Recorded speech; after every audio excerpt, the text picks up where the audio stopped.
존귀하신 하나님, 하루의 첫 시간을 드리며 주를 예배합니다. 예배 가운데 거룩하신 주의 말씀으로 들려주시옵고 그 말씀 따라 순종하며 기도하는 시간 되게 하여 주시옵소서. 예수님의 이름으로 기도드립니다. 아멘. 찬송가 370장입니다.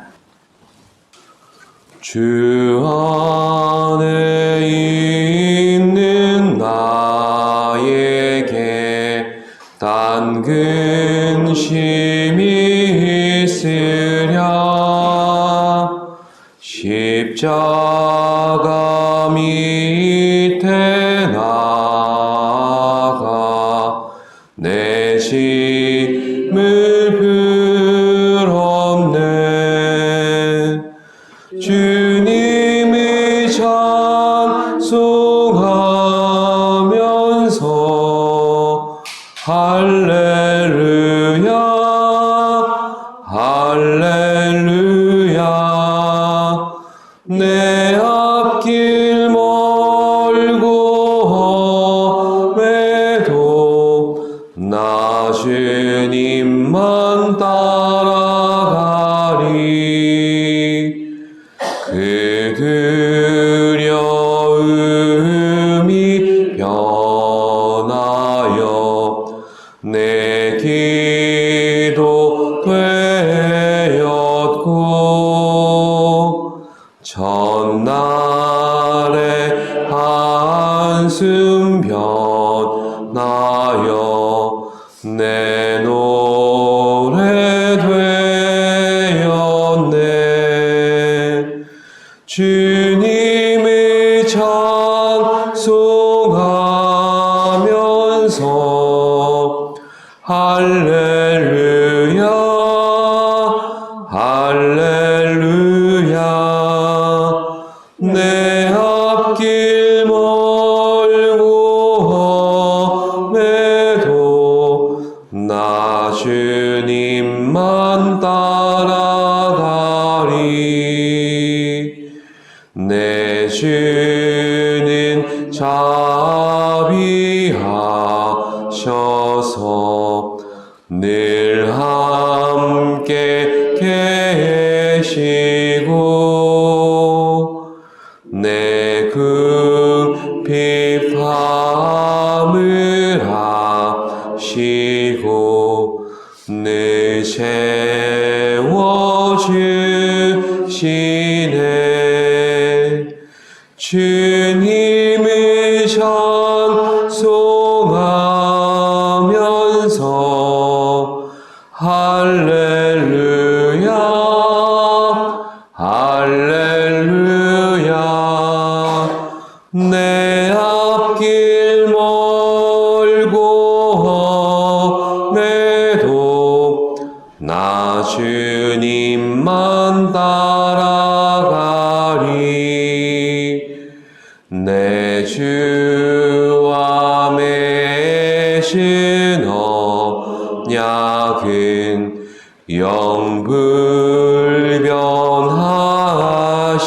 영불변하시니 그 나라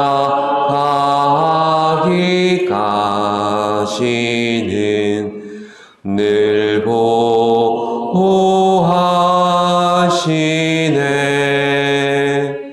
주님을 찬송하면서 할렐루야 할렐루야. 내 앞길 멀고 험해도 나 주님만 따라가리.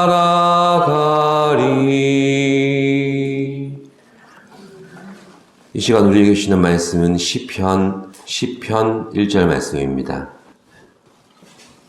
합독하시겠습니다. 여호와여 어찌하여 멀리 서시며 어찌하여 환난 때에 숨으시나이까. 아멘. 우리는 살아가면서 누명을 쓰게 되는 경우가 생깁니다. 이로 인해서 비난을 받게 되거나 때로는 처벌을 받게 될 때도 있습니다. 전혀 관여하지 않은 일에 대해서 책임을 져야 될 상황도 생깁니다.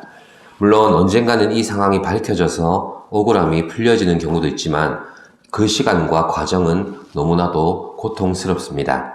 그럴 때 우리는 신앙 안에서 고민을 하게 되고 결국 하나님께서 내 억울함을 왜 빨리 해결해 주시지 않는지에 대해서 애가 타게 됩니다. 그러나 하나님이 만드신 이 아름다운 세계에는 악이 존재할 뿐 아니라 악이 선을 이기는 일도 비일비재합니다. 심지어 이런 악한 세력이 나의 행복을 파괴하면서도 전혀 개의치 않는 모습을 보면 이해가 되지 않습니다. 그렇다면 우리가 어떻게 해야 이처럼 억울하고 원통한 상황을 해결해 나갈 수 있겠습니까? 믿음이 없는 자들은 자신의 힘으로 이것을 해결하기 위해서 안간 힘을 씁니다. 이들은 하나님이 살아계심을 인정하지 않기 때문에 억울함을 풀기 위해 할 수 있는 일, 그 모든 것들을 동원합니다. 반대로 하나님의 백성들은 하나님을 믿기 때문에 그의 도우심을 기다립니다. 그런데 문제가 있습니다. 하나님이 너무나 오랫동안 가만히 계신다는 것입니다. 이 시간 동안 하나님과의 교제가 단절되는 듯한 적막함을 느끼기도 하고 스스로의 믿음을 다시 돌아보게 되기도 합니다. 시편은 이렇게 억울한 일을 당한 성도가 하나님을 향해 호소하는 내용입니다. 다윗이 기록한 앞에 시편 9편과 연결된 시라고 보기도 하지만 찬송시인 9편과 달리 본문 시편은 비탄시의 형식을 가지고 있기 때문에 시편의 기자는 알 수가 없습니다. 그런데 본문 시편의 기자는 어떻게든지 신앙으로 이 억울함을 풀어보고자 하는 그런 면모를 보여줍니다. 하나님이 개입하지 않으시고 계속 내버려 두니까 그의 마음이 몹시 답답해집니다. 주목할 점이 있다면 기자는 이런 상황 속에서 하나님에 대해서 깊이 묵상한 것과 동시에 자신을 압제하는 악인들에 대한 관찰과 연구도 계속하고 있다는 것입니다.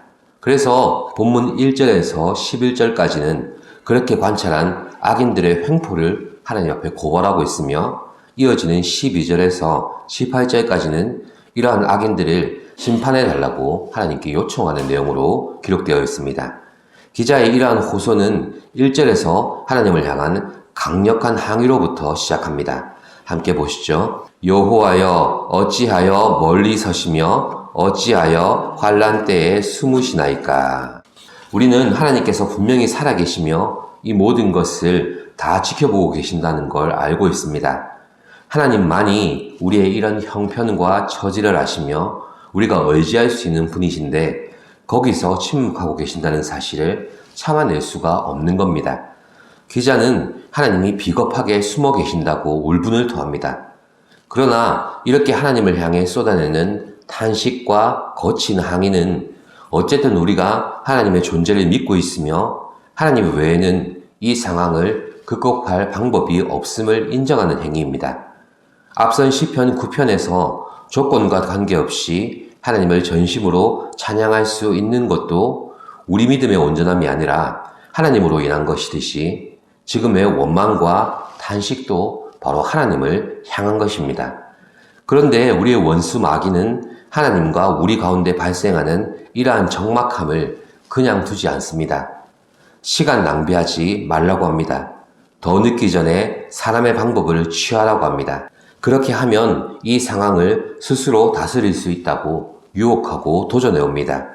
조바심과 불신을 가져다 주고 교만을 가져다 주는 것입니다.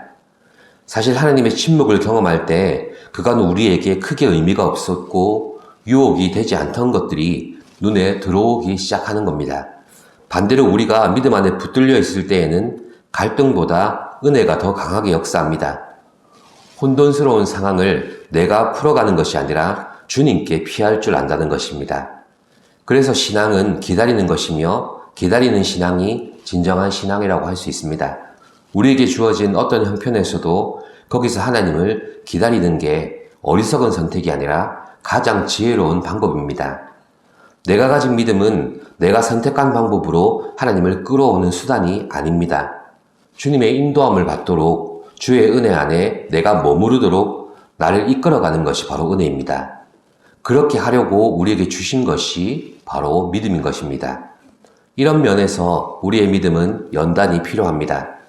그래서 본문 1절의 기자의 고백은 하나님의 침묵으로 인해 고통을 겪어본 성도라면 누구나 다 고백할 수밖에 없는 그런 내용인 겁니다. 하나님께서는 우리의 믿음을 연단을 통해서 증명해 내시고자 이 일들을 시작하고 계신 것입니다.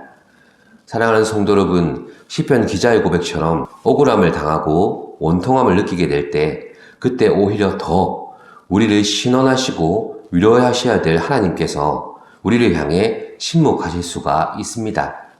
이런 상황에서 우리는 침묵의 의미를 알기 위해 몸부림칩니다.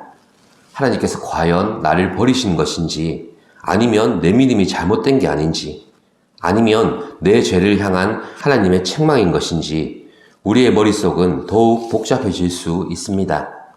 그러나 이러한 질문으로부터 먼저 우리가 하나님을 전적으로 의존할 수밖에 없는 그런 존재임을 확인하시길 바랍니다. 우리의 믿음은 절망적인 상태에 있던 나에게 찾아오신 하나님으로부터 시작된 것입니다. 우리에게 시련과 고통으로 다가온 하나님의 침묵은 우리의 믿음이 어떤 상황에서도 절대 의존적인 것임을 알게 하는 연단의 과정입니다. 이 침묵은 하나님께서 우리의 인생을 향해서 가지고 계신 주권을 우리에게 확인시키는 방법이기도 합니다.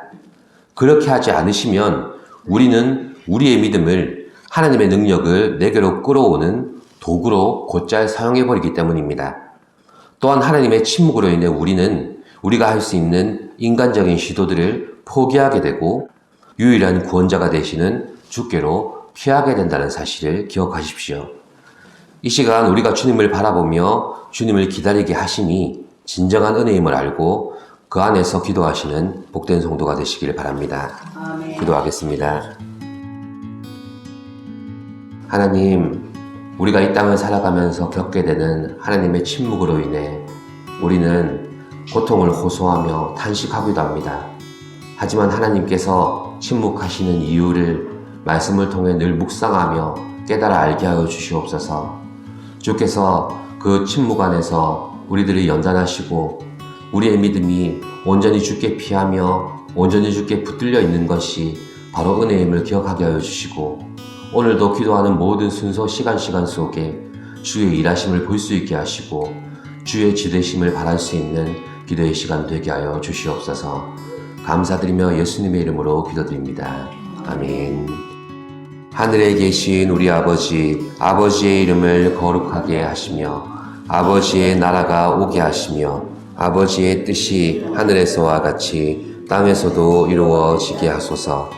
오늘 우리에게 일용할 양식을 주시고 우리가 우리에게 잘못한 사람을 용서하여 준 것 같이 우리 죄를 용서하여 주시고 우리를 시험에 빠지지 않게 하시고 악에서 구하소서. 나라와 권능과 영광이 영원히 아버지의 것입니다. 아멘.